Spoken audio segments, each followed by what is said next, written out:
ready to go. The Chevrolet Detroit Grand Prix is set, the first of this doubleheader weekend. Let's go! Back racing in the Motor City. And a good start from Pato O'Ward. But here's Rossi looking up the inside. Pagenaud in that bright yellow car on the inside of Ryan Hunter-Reay. Hunter-Reay goes to the outside in that yellow and red DHL car. They're too wide through turn 2, and watch them jump off the exit here. It's really squirrely. See who pops out for the brake zone. Grosjean defends on Ed Jones. And here comes Will Power, the black and red car on his teammate Joseph Newgarden. Wheel to wheel, Pagenaud on the inside of Hunter-Reay. Hunter-Reay and Pagenaud have been side by side for 3 corners. Now Pagenaud muscles his way through. Now it really narrows up on track. On board with Scott Dixon.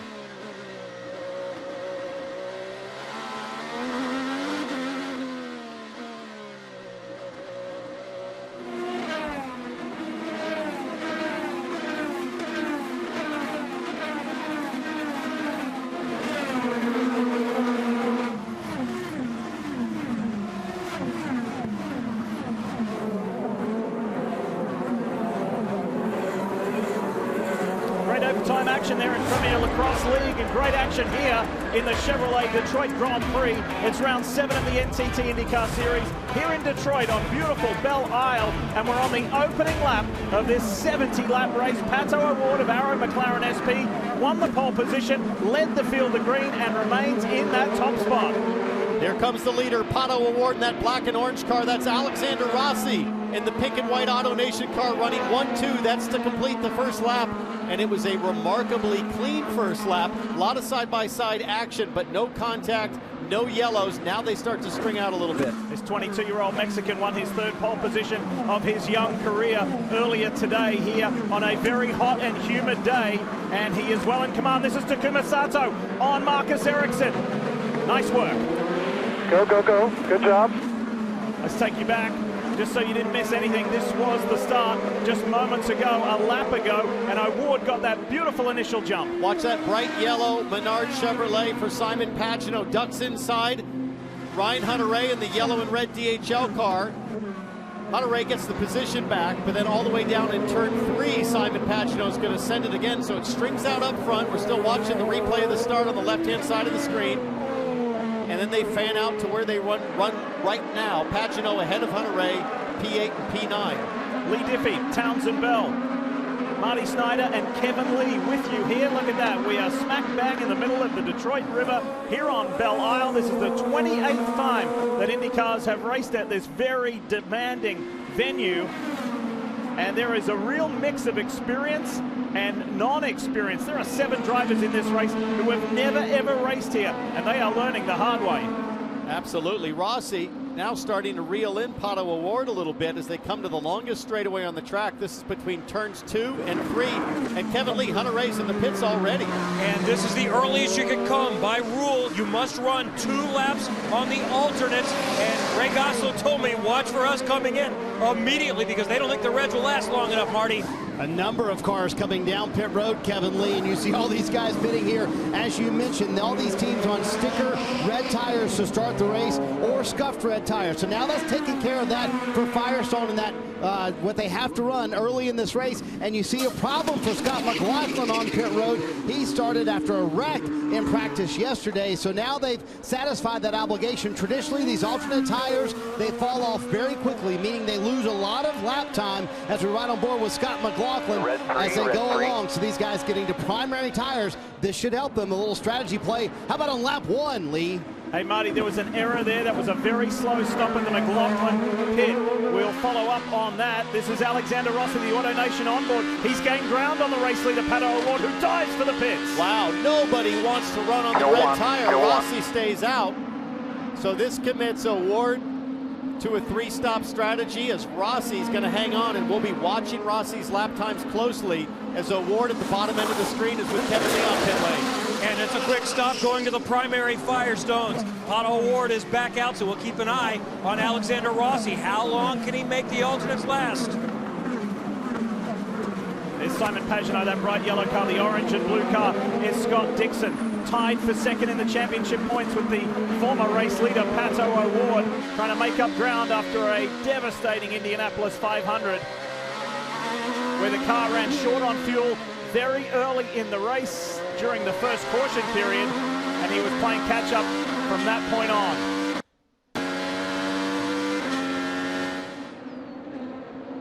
So Rossi out front by 3.3 seconds over Grosjean. And in previous Detroit Grand Prix, as recently as 2019, we saw these red tires, and I remember specifically on Scott Dixon's car back then, absolutely fall off a cliff in terms of performance. So Rossi's going to hang on and see what the pace is like. Nobody's really had a chance to test this year's reds to see what the durability is going to be like. You see the current tire on the left-hand side. Everybody that stayed out for the most part on reds, except Scott Dixon, who started on the harder compound.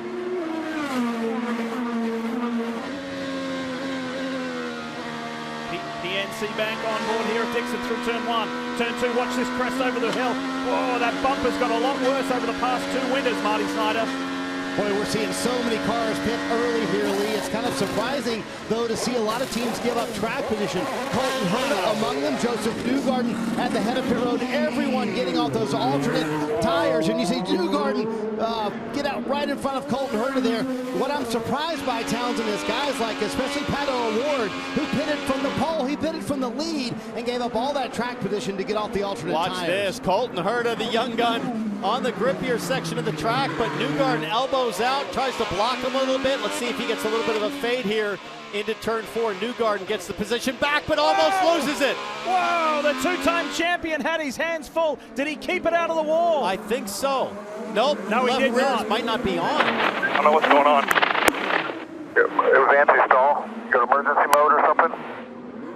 Almost Yeah, looked like the fire. left rear's waggling around like it's not on. Something broken there?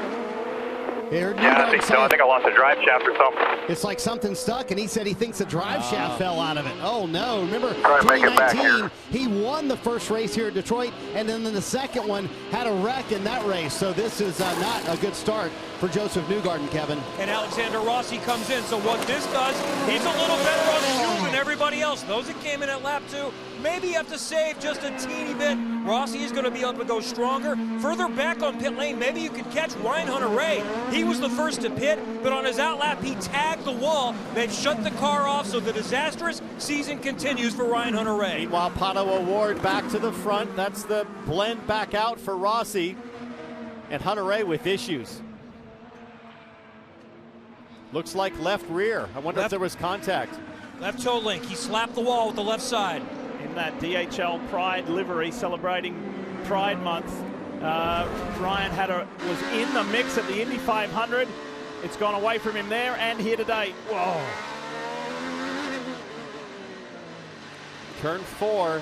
That's what it looked like Joseph Newgarden did. Look at this. The left rear suspension's broken on Newgarden's car. Oh, the wheel's gone. Yeah, and he almost didn't make it back to pit road. I think a lot of teams were thinking. Yeah, no left rear. Where's the left rear? Oh, I see that. I see that. So I think a lot of teams were trying to dive, thinking that Newgarden might bring out a caution, including among them Romain Grosjean, who's going to come down pit road this time as well. So a chaotic start here. Right race 1 here at Detroit. Good left rear. Let's show you Joseph Newgarden and Hitachi Chevrolet. What happened? Just what happened as he was wrestling Colton Herta. Oh, that was a little later. That's the overshoot at the back straightaway. And that thing bounced and hit the AMR safety truck, so they must have not gotten the wheel nut on. I think that shot that we got earlier, you couldn't see the wheel nut on. I mean, it looked like it, yeah. These guys are hanging on. The lap times are absolutely falling apart for Ed Jones. He's down in the minute 22 range. They were running 1:18s at the start of the race. Let's ride on board and just listen to the back of Sato's car. These guys are going to be sliding around a lot. Great job, Tacoma. P4. Keep picking them away. How are the Reds holding up? Here we go, Will Power on Ed Jones. That's for the lead of the race in the Verizon Chevrolet for Team Penske. There's Sato in that MyJack entry. Dixon fighting with Pagenaud right there. That gets Dixon to 4th, so now we get to see, can Will Power hang on to the car on Reds, because Ed Jones is really struggling. No, Look Sato! out, look out. That was bold. No attack, no chance. The two-time Indy 500 winner gets through, and so too does Dixon. That black and red Verizon Chevy, that's Will Power. He knows how to win here on the Belle Isle streets, and he leads at the moment. Yet to pit, but he is far from the only one. However, the interesting thing is Power and Takuma Sato, who sits second. Sato's made up 14 positions, by the way, from where he started. They're on that softer compound red Firestone tyre. The next one in line is Scott Dixon, and he's the next one that's a point of difference. He is on that primary harder compound tyre. He's going to stay out there for a lot longer. Yeah, he'll probably try to run the full fuel range, which is about 24 or 25 laps. So Sato looking good. But in order to really make it work, Marty, I think Dixon needs to make a move on Sato, and he goes for it in one. Got that spot up to second, and I think those primary tires for Scott Dixon are certainly going to pay off for him. Listening in on Will Power's strategy up front in the lead right now, they told him, go as hard as you can go. We need 4 to 5 more laps. So Townsend, that's going to take him into the range where they can make it on one more stop. The pit stops happened so early, we didn't get to really explain what that meant. So the teams that pitted early on, they'll have to pit 2 more times as well. So Power's strategy, they'll pit here in about 4 to 5 laps and only have to pit 1 more time, Kevin. Jimmy Johnson is in. He was running at the back, and this stop is not strategy. He said, I'm down on power. Something's wrong. And they've got something wrong with the throttle pedal. They're looking into it, so it's going to be a longer stop. By the way, Scott Pruitt is now as his strategist, driver coach, the second winningest driver in IMSA history, 2-time IndyCar race winner, is talking Jimmy through this and told him he's doing great.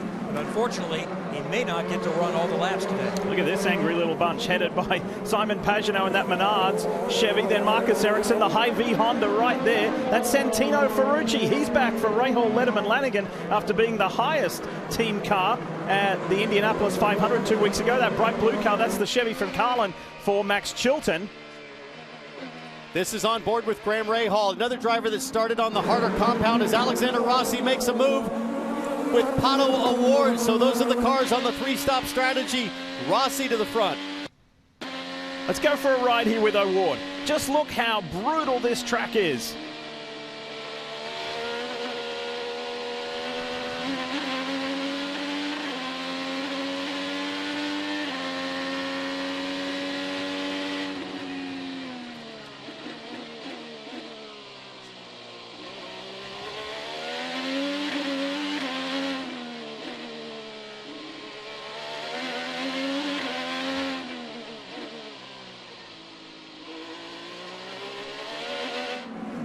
Scott Dixon for the lead of the race in the PNC Bank Honda. Remember those difference in tires. He's not on the same setup as Will Power. Power is starting to fade. Those softer tires are going away. Dixon has gone to the front. So if this thing stays green, Scott Dixon needs to go hard right now on the harder blacks as Rossi continues his march through the field. Rossi making bold moves. Now he's behind Graham Rahal. So Dixon's going to pit in the next few laps and come out, I think, right around Sebastian Bourdais, but that allows Alexander Rossi, Graham Rahal, Award Herta to get back to the front when those pit stops happen. Oh, big crash! Felix Rosenquist! Oh my goodness! Looks like the front end of the nose pretty heavily compromised. Let's see if my theory holds true. Oh boy. Almost went out of the park. It's right on board. It sounded like the throttle stuck.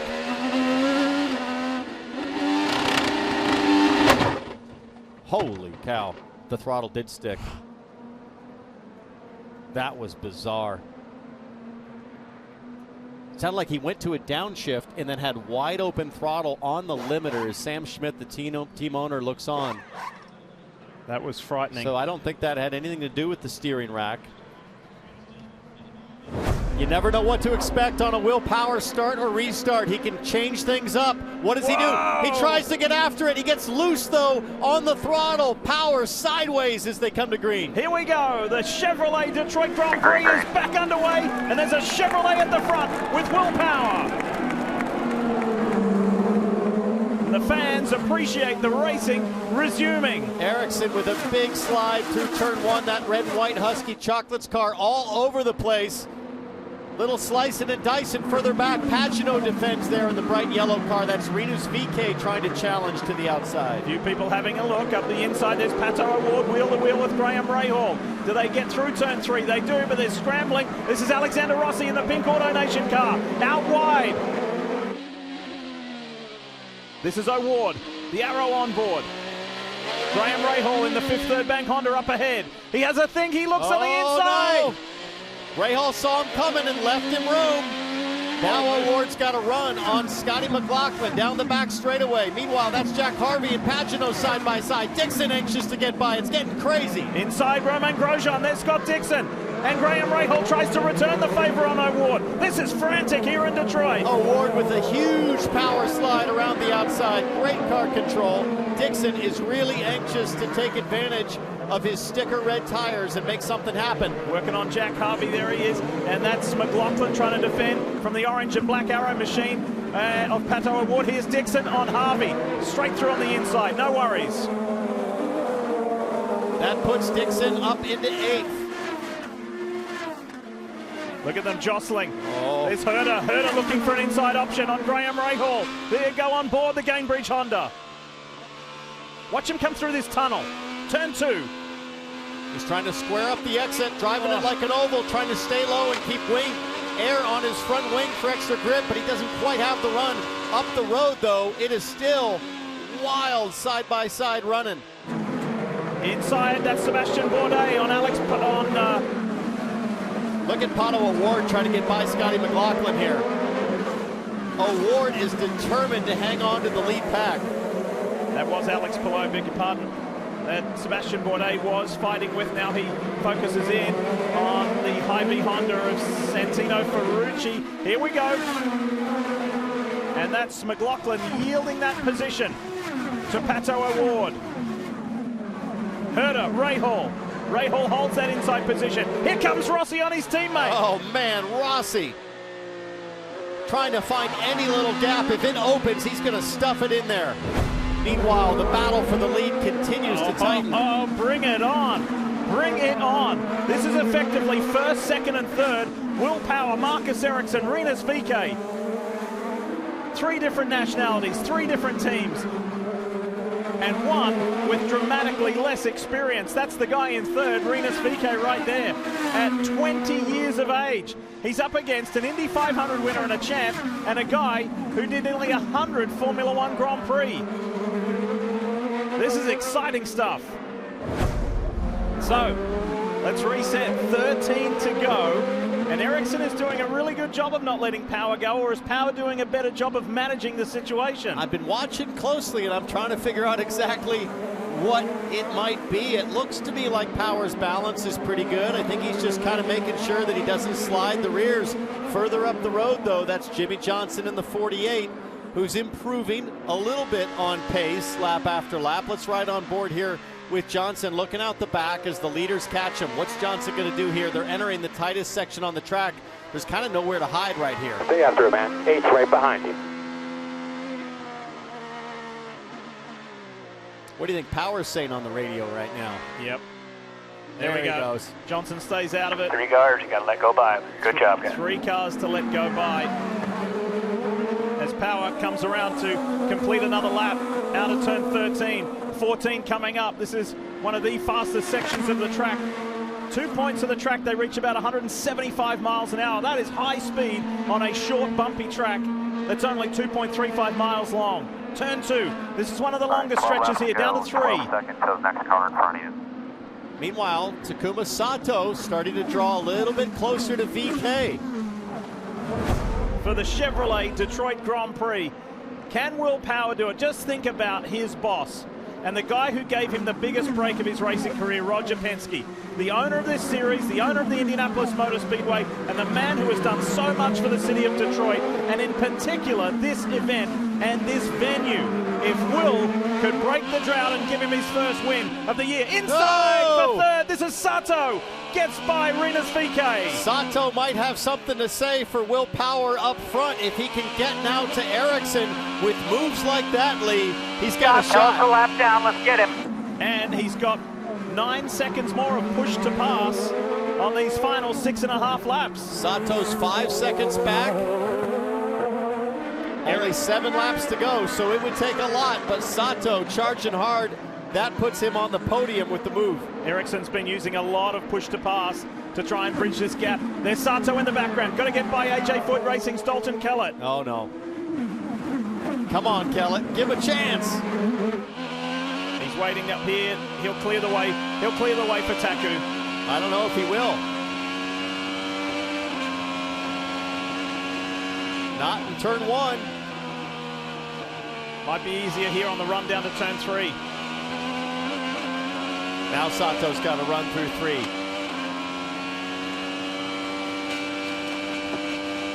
Good job. Way to go. You got them in between you. Good job. Great job, Takuma.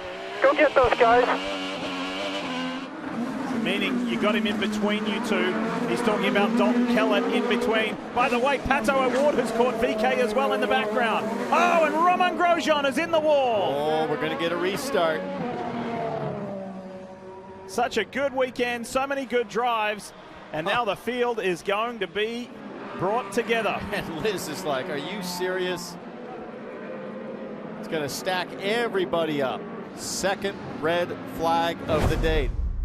They're spinning the motor, but no ignition. Oh boy. Oh no. It will not fire. It will just not happy on the radio, obviously, but they keep trying here, and it's not cranking. Holy smokes. This is your concern as a strategist or a engineer? Unplug the jump battery. Oh no, now they're worried. they're pushing them out of the way. Yeah. When they do that, They're going to send the rest of the field. exactly. Oh. They are going around Will Power. Wow. Oh, That is a gut-wrenching blow to Will Power, the Verizon team, and Team Penske. He has led the most laps in this race, 37 of the laps thus far. And within 5, actually less than that, Copy. the engine will not fire. With Marcus Ericsson of Chip Ganassi Racing at the head of the field, the blue and white car is Takuma Sato of Rahal Letterman Lanigan and Rinus VK, ready to go racing here in Detroit. Can it be the first time win for Marcus Ericsson? Pace car is off, turn 13, turn 14. oh, big slide, there it is. Here we go, and that was a really good start from Ericsson. He got a jump. VK and O'Ward battling really hard. O'Ward almost loses it. That's VK inside Sato. Here comes O'Ward on Sato. Clear. Keep going. 2 back. Sato's gone from follows you. 2nd to 4th. Sato's got stuff all over his tires now. There are marbles everywhere offline. Meanwhile, Ericsson opens up his lead. Pagenaud looking at Jones. Whoa, that's forceful. Through goes Simon Pagenaud. Through goes Graham Rahal. Rahal's going to get 2 in 1 corner. Nice job, 15. And Santino Ferrucci and Simon Pagenaud come together. And again, and again. Look at how slippery it is. Pagenaud in a full-on drift, tons of wheel spin. We knew this was going to be wild, but maybe not this wild.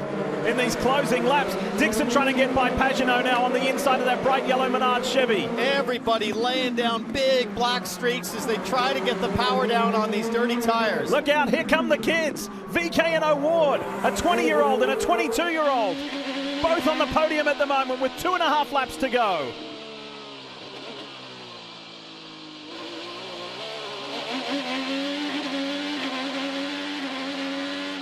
Hearing a report that Will Power, Team Penske, did get him fired up, and he's left pit road. Look at VK. VK is all kinds of sideways out of the final 2 corners. He cleaned it up a little bit there, but O'Ward is probably going to have a chance here coming out of turn 2. Well, these 2 guys in 2nd and 3rd, they will not be afraid to throw everything they've got at Marcus Ericsson. But this is a unique opportunity for Marcus Ericsson. He has never been in the lead of an IndyCar race this late in an IndyCar race. VK has 10 seconds more of push to pass than Marcus Ericsson. So if VK can get his tires cleaned up and settle in here, he might have a shot. He likes to be known as the sneaky Swede, sneaky fast, sneaky good. Well, he's going to have to be sneaky strong over these last 1.5 laps. Oh, O'Ward with a huge moment there. Lap and a half to go. +4 to Sato behind, no pressure. It's all forward. 175 miles an hour up into turn 7. Up and around the fountain section here. Left, left, left. And O'Ward's not done with yet. Let's go on board, the arrow on board. What a day it has been here today. And mixed feelings for Arrow McLaren White SP. flag at the line. Because it was the other car Pato Award's teammate Felix Rosenquist, who had the most colossal of crashes. But he is okay big picture-wise. White flag. White flag. Less than 2.5 miles to go for Marcus Ericsson, who hasn't won in a decade since GP2. +4. Is today his breakout day? That's what we think. We will see. Tires are pretty much cleaned up now for everyone, so we'll see what kind of pure pace they have. Award continues to pressure VK. VK seems to struggle a little bit to make much ground up on Ericsson. Coming to the back straightaway, VK still has 23 seconds to push to pass, and it's time to use all of it. Well, there's going to be an IndyCar record tied here if things stay as is. That is 7 different winners in the first 7 races. There's a 30-year-old Swede out in front by the name of Marcus Ericsson. He did almost 100 Formula One Grand Prix. The last time he won was in GP2, one of the feeder series to Formula One at the Nürburgring in 2013. While these two youngsters scrap over second, it's going to be the sneaky Swede who drives his way to victory lane. One more turn for Marcus Ericsson. Ericsson in Detroit. Checkered flag, good job, buddy. Wins for the first time in his IndyCar career. Beautiful job, and Rinus VK just hanging on to the second spot after Awesome job today, buddy. furious pressure from Pato First of Award. many. How about that? First time winner is the theme of the year. Joining Alex Palou, Pato Award, and Rinus VK, there have been 4 first-time winners this year. That's the Children's Miracle Network moment of the race. Congratulations, Chip Ganassi Racing and Marcus Ericsson. Boy, it sounded like there was a lot of emotion. What were the emotions coming to the checkered flag, Marcus? I don't know. It's been such a long time for me, and it's been tough year. 10 years. Yeah, exactly. I don't even remember. I was a kid when I won last time, so yeah, I feel so good. Did you honestly expect that you would be a contender today here on the streets of Detroit? I know coming here, you know, I had my best result here 2 years ago with my 2nd place, so I really liked this track then. So I knew coming into this weekend, you know, I had a lot of confidence. But still, you know, we had a bit of a disappointing qualifying.